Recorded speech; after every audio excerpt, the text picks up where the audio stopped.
ચોમાસાને ગણતરીના દિવસો બાકી રહ્યા છે ત્યારે દરેક જગ્યાએ તંત્ર દ્વારા પ્રી મોન્સૂન કામગીરી કરાઈ રહી છે, પણ મોરબી પાલિકાનું તંત્ર પ્રી મોન્સૂન કામગીરી બાબતે સૂતેલું જોવા મળ્યું। મોરબીમાં ચોમાસા પહેલા અનેક જગ્યાએ ગટરો ઉભરાયેલી જોવા મળી અને અમુક જગ્યાએ ગટરની કુંડીઓ ખુલ્લી અને ઢાંકણ તૂટેલી હાલતમાં જોવા મળ્યા। અનેક લોકોએ મોરબી નગરપાલિકામાં રજૂઆત કરી છે, પણ રજૂઆતોનો કોઈ નિકાલ નથી થતો। જ્યારે વરસાદ આવશે ત્યારે અનેક જગ્યાએ પાણીનો ભરાવો થશે અને ખુલ્લી ગટરોમાં કોઈ વાહન ચાલક કે રાહદારી ખાબકશે તેવી પણ ભીતિ લોકો દાખવી રહ્યા છે।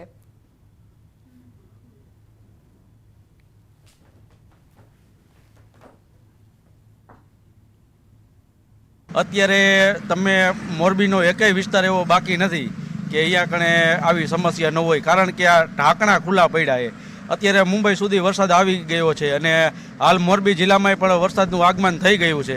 અહીંયા વરસાદ આવે એટલે વરસાદી માહોલ હોય એટલે ઢીચણહમાણા પાણી ભરાય અને આની અંદર કોઈ પડી જાય કે મરી જાય કે કોઈ જાતનું નુકસાની થાય તો આનો જવાબદાર કોણ? હજી વાત તો આ લગભગ અહીંયા બધા સત્તાધિકારીઓ બધા અહીંયા રહે જ છે, બધા આવતા જતા હોઈએ, જોતા હોઈએ, પણ કોઈ આનો અમલ લાવતા નથી। ખંભાળિયામાં આવેલો 120 વર્ષ જૂનો કેનેડી પુલ જર્જરિત હાલતમાં હોવાથી છેલ્લા 1 વર્ષથી બંધ કરી દેવાયો છે। જ્યારે ચોમાસું નજીક આવતા નદીમાં પાણી ભરાઈ જવાની શક્યતા રહેલી છે। ખંભાળિયાથી પોરબંદર ભાણવડ જતા વાહનો તેમજ આસપાસના ગ્રામજનો અને સોસાયટીના રહીશોને 6 થી 7 કિલોમીટર ફરીને જવું પડે છે। 6 મહિના પહેલા જ આ પુલના સમારકામમાં ગ્રાન્ટ પણ ફાળવવામાં આવી છે, પરંતુ 6 મહિનાથી આ પુલનું કામ શરૂ ન થતાં લોકોમાં પણ નારાજગી જોવા મળી છે। આ પુલ વહેલી તકે બનાવવામાં આવે તેવી માંગ ઉઠી છે। પોરબંદર હાઈવે આજુબાજુની ગામડાઓ અને આજુબાજુના સોસાયટીઓ અહીંથી અવર જવર કરે છે, પણ જો ચોમાસું માથે છે અને વરસાદ પડે તો અવર જવર બંધ થઈ જાય તો આજુબાજુના વિસ્તારને ઓછામાં ઓછું 7 કિલોમીટર સુધી ફરી અને એને ખંભાળિયાની અંદર આવવું પડે। તો અગાઉ પણ 6 મહિના પહેલા આ પુલની ગ્રાન્ટ છે જે કરોડોના રૂપિયામાં જે પાસ થયેલી છે અને પુલનું હજી પણ કામ ચાલુ ન થતા રાહદારીઓમાં અને ખંભાળિયાની જનતા પણ એવું કહી રહી છે કે હવેથી આ પુલ જલ્દીથી કામ ચાલુ થાય। જેતપુરના ધોરાજી રોડ પર આવેલ હેલિપેડ ગ્રાઉન્ડ પર રાતોરાત ખોદી નંખાતા ક્રિકેટ પ્રેમીઓમાં રોષ વ્યાપ્યો છે। અજાણ્યા ઈસમોએ જેસીબીથી ગ્રાઉન્ડ ખોદી નાખ્યો હોવાનું ખેલાડીઓનો દાવો છે। શહેરમાં ક્રિકેટ રમતા માટે માત્ર એક જ ગ્રાઉન્ડ હતું, તે પણ ખોદી નંખાતા ક્રિકેટ રમતા ખેલાડીઓમાં રોષ વ્યાપ્યો છે। ખેલાડીઓએ ગ્રાઉન્ડમાં બેસી રામધૂન બોલાવી વિરોધ દર્શાવ્યો। ઉલ્લેખનીય છે કે આ ગ્રાઉન્ડ મામલતદાર હસ્તકનું સરકારી ગ્રાઉન્ડ હોવાની માહિતી છે। વિરોધના પગલે મામલતદારની ટીમે ઘટના સ્થળે પહોંચી તપાસ શરૂ કરી। ત્યારે આવતીકાલે મોટી સંખ્યામાં ખેલાડીઓ રેલી યોજશે અને આ કૃત્ય કરનાર ઈસમો સામે પગલાં લેવાની માંગ સાથે મામલતદારને આવેદનપત્ર આપશે। અમદાવાદ મહાનગરપાલિકા દ્વારા કાંકરિયા તળાવ અને કાંકરિયા લેક ફ્રન્ટનું નવનિર્માણ કરી આંતરરાષ્ટ્રીય મનોરંજન કેન્દ્ર તરીકે વિકાસ કરવામાં આવશે, જેમાં બાળ વાટિકાને માળખાકીય રીડેવલપમેન્ટ કરી નવીનીકરણ કરવામાં આવશે। સૌને આકર્ષે તેવા નવીન આકર્ષણો ઉમેરવાની પ્રવૃત્તિઓ હાથ ધરાશે। બાળ વાટિકામાં અત્યારની એક્ટિવિટીઝમાં સુધારા કરવાની સાથે lazy river, robotic dyno park, traffic park, mirror house, snow park, wax museum વગેરે જેવા નવીન આકર્ષણ ઉમેરાશે। એજન્સી દ્વારા કામગીરી સોંપાયાની 1 વર્ષમાં નવીનીકરણની કામગીરી પૂર્ણ કરીને મુલાકાતીઓ માટે ફરીથી ખુલ્લું મૂકવામાં આવશે।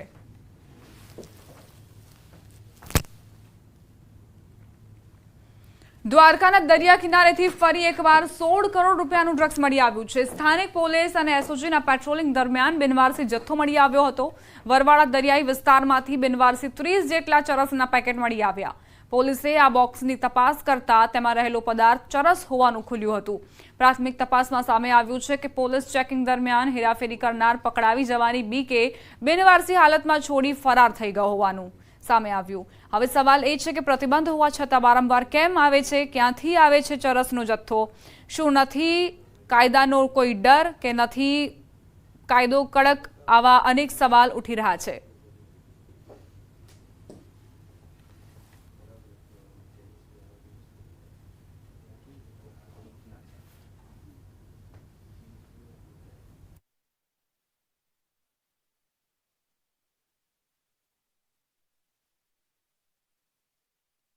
ડ્રગ્સ હતો જે ડાર્ક બ્રાઉન કલરનો હતો, એ જે છે એ ચરસ હતો અને એની કુલ જે વેટ હતી એ લગભગ 32 કિલોગ્રામ જેવી હતી અને માર્કેટ રેટ જે છે એની 16 કરોડ જેવી હતી.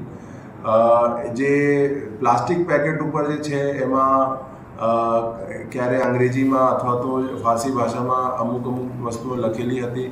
દ્વારકામાં નશાનો કાળો કારોબાર ફરી એક વખત ઝડપાયો છે. દ્વારકાના દરિયાઈ વિસ્તારમાંથી ચરસના 30 પેકેટ બિનવારસુ મળી આવતા દ્વારકા એસઓજી એલસીબી સહિતની ટીમ દ્વારા દરિયાઈ વિસ્તારમાં સર્ચ ઓપરેશન હાથ ધરવામાં આવી રહ્યું છે. અંદાજિત 16 કરોડથી વધુની કિંમતનું ચરસ મળી આવતા દેવભૂમિ દ્વારકા એલસીબી એસઓજીની ટીમ દ્વારા દરિયાઈ વિસ્તારમાં સઘન પેટ્રોલિંગ સહિતની કામગીરી હાથ ધરવામાં આવી રહી છે. વાત કરીએ તો દ્વારકામાં આ છે ચરસ, તે કઈ રીતના આવ્યું છે, કોણે મંગાવ્યું છે, ક્યાં મોકલવાનું હતું, તે દિશામાં પણ દેવભૂમિ દ્વારકા પોલીસ દ્વારા હાલ તપાસ હાથ ધરવામાં આવી રહી છે. મુકુંદ મોકરિયા, ન્યૂઝ 18 ગુજરાતી, દેવભૂમિ દ્વારકા.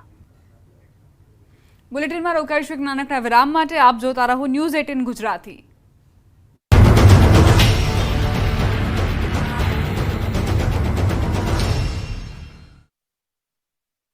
मैं नरेंद्र दामोदर दास मोदी पीएम मोदी की तीसरी शपथ 9 जून दिन भर हर भारतीय देखेगा अपनी भाषा में लाइव सिर्फ न्यूज़ 18 नेटवर्क पर.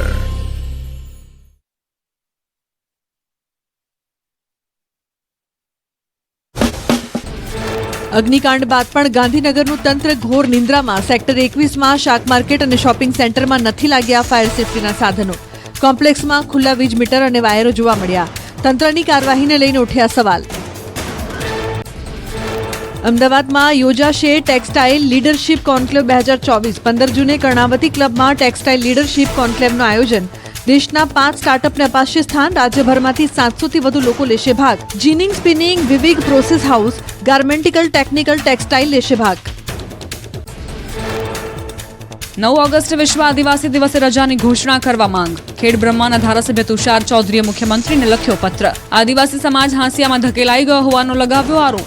આદિવાસી સંસ્કૃતિ અને તેમની નૈસર્ગિક જીવનશૈલીને ધ્યાનમાં ન લેવાતી હોવાની રજૂઆત.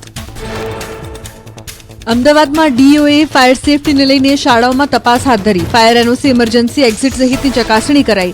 ચેકિંગ દરમિયાન ઉદ્ગમ સ્કૂલમાં લાલિયાવાડી સામે આવતા તંત્રએ કાર્યવાહી હાથ ધરી.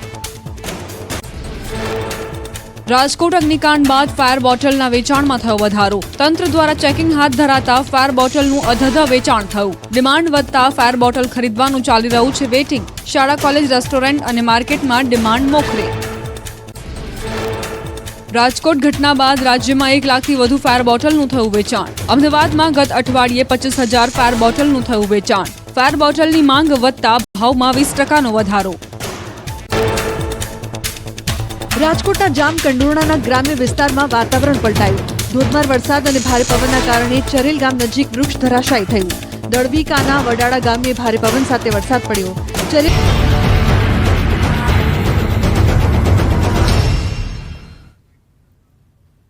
Welcome back. જૂનાગઢ શહેરની શાન સમાન નરસિંહ મહેતા સરોવરના બ્યુટિફિકેશનનું કામ ગોથે ચડ્યું છે. લગભગ છેલ્લા 1.5 વર્ષથી તળાવના બ્યુટિફિકેશનનું કામ ચાલી રહ્યું છે, જેમાં પ્રથમ તબક્કાનું 90% જેટલું કામ પૂર્ણ થઈ ગયું હોવાનો દાવો તંત્રએ કર્યો. હવે તળાવને ખોદી કામગીરી શરૂ કરાઈ છે, જેથી તળાવને ખાલી કરવામાં આવ્યું છે.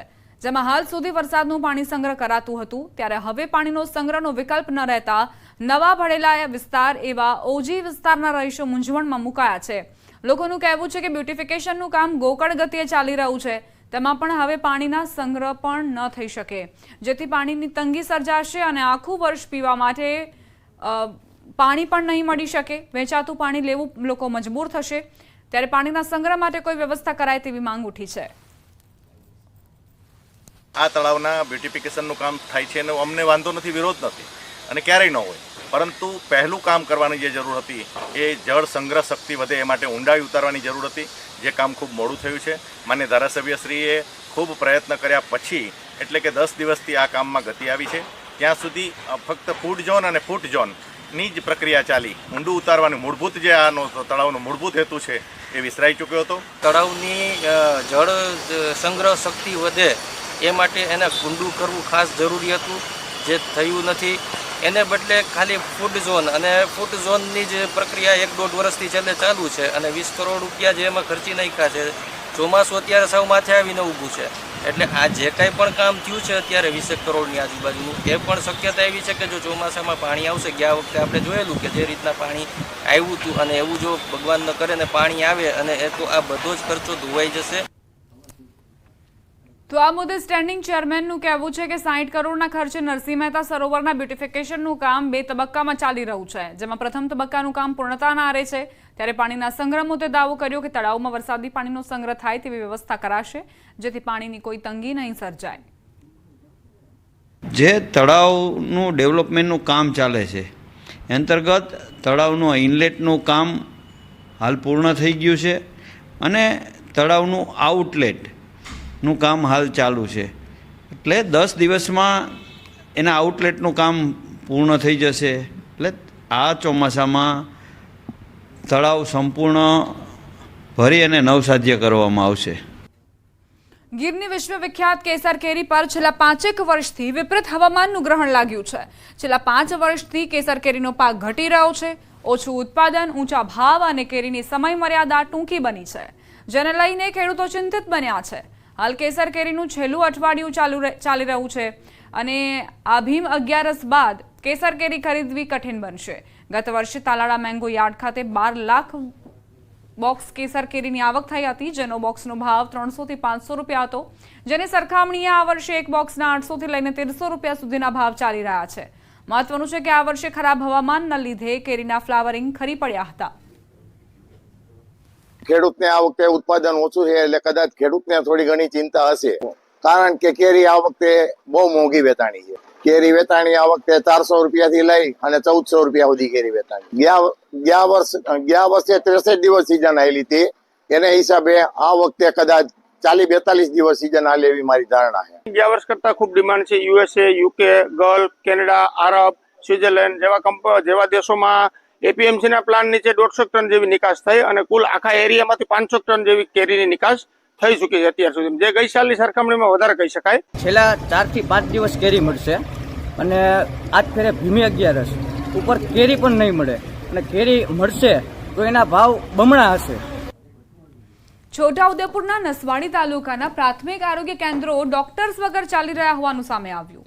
ન્યૂઝ 18 ગુજરાતીની ટીમ ફિલ્મી કલાકાર ફારૂક શેખના ગામે પહોંચી. તેમણે જણાવ્યું કે વર્ષો પહેલા અહીંના સરકારી દવાખાનામાં સારવાર માટે દૂર દૂરથી લોકો આવતા હતા. ગામમાં વર્ષોથી સારામાં સારું દવાખાનું ચાલતું અને એ આજથી નહીં, અમારા દાદાના ટાઈમથી લઈને અમારા ફાધરના ટાઈમથી અને આજે હું પણ 65 વર્ષ સારામાં સારું દવાખાનું અમરોલીનું.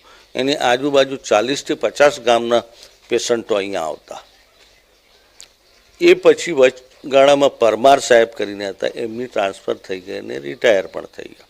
MD MS માટેની નીટ પીજીની પરીક્ષા હોતી હોતી કેટલાક બોન્ડેડ ઉમેદવારો પરવાનગી લીધા વગર જતા રહ્યા છે. કેટલાક બોન્ડેડ ઉમેદવારે રજા મૂકેલી છે, રજા મંજૂરીની અંદર રાહ જોઈ નથી.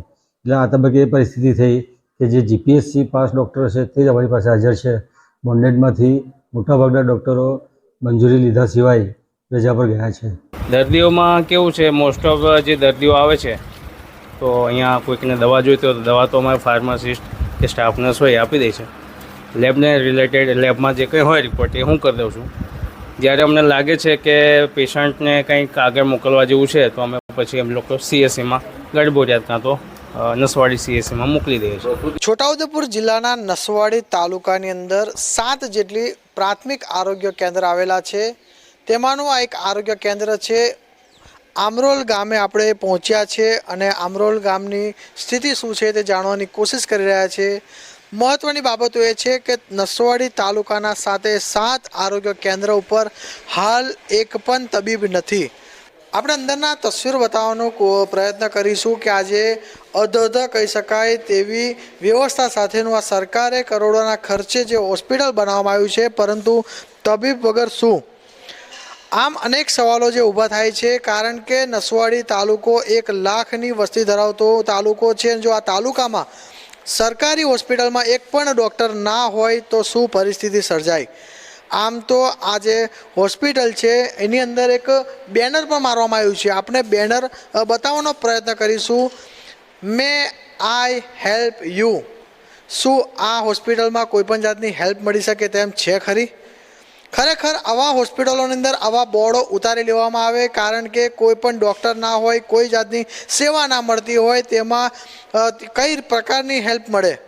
આપણે અહીં જે સ્ટાફ છે, જે સ્ટાફ જે કન્ટિન્યુ આવે છે, સ્ટાફ તો તેઓની જે ફરજ છે તે નિભાવી રહ્યા છે. આ જે હોસ્પિટલની જે કહી શકાય આઈ જે કે બે જે આયો છે તેઓ પણ પોતાનું કામ કરી રહી છે. તેઓની સાથે પણ આપણે વાત કરવાનો પ્રયત્ન કરીશું. બેન, તમે કેટલા સમયથી અહીં ફરજ બજાવો છો અને અહીં જ્યારે પણ તમે આવ્યા છો તો ડૉક્ટર નથી, તો કેવી મુશ્કેલી સર્જાય છે? પેશન્ટ આવીને જતા રહે છે સાહેબ. ડૉક્ટર વગર શું કરવાનું? 5 મહિનાથી આ સાહેબ પગાર નહીં મળતો. માંગીને ચલાવીએ, કોઈનું હાલે કોઈ ના હાલે. છોકરા ભૂખ્યા હોઈ જાય એવું થાય. હમણાં 1-2 મહિનાથી જ છે, પેલા બોન્ડવાળા રજા ઉપર જતા રહ્યા છે. 2-1 મહિના જેવા થયા છે. કેવી મુશ્કેલી સર્જાય? તો ડૉક્ટર વગર તો થોડું અઘરું તો પડે. જો કોઈ ગંભીર બીમારીવાળો કોઈ દર્દી આવે તો તમે કઈ રીતે એને ટેકલ કરી શકો? અમે પછી વધારે ગંભીર હોય એટલે અમે નસવાડી જ મોકલી દઈએ છીએ રેફર. અહીં જો સ્ટાફ તો છે જ, પણ જો તબીબ ના હોય અને આ પરિસ્થિતિનું સર્જન થતું હોય તો આજે તાલુકાની સાથે 7 જે પ્રાથમિક આરોગ્ય કેન્દ્ર છે તેમાં કાયમી ડૉક્ટરો ભરવામાં આવે તેવી આ વિસ્તારના લોકોની માંગ રહી છે. સેજબ ખત્રી, ન્યૂઝ 18 ગુજરાતી, છોટાઉદેપુર.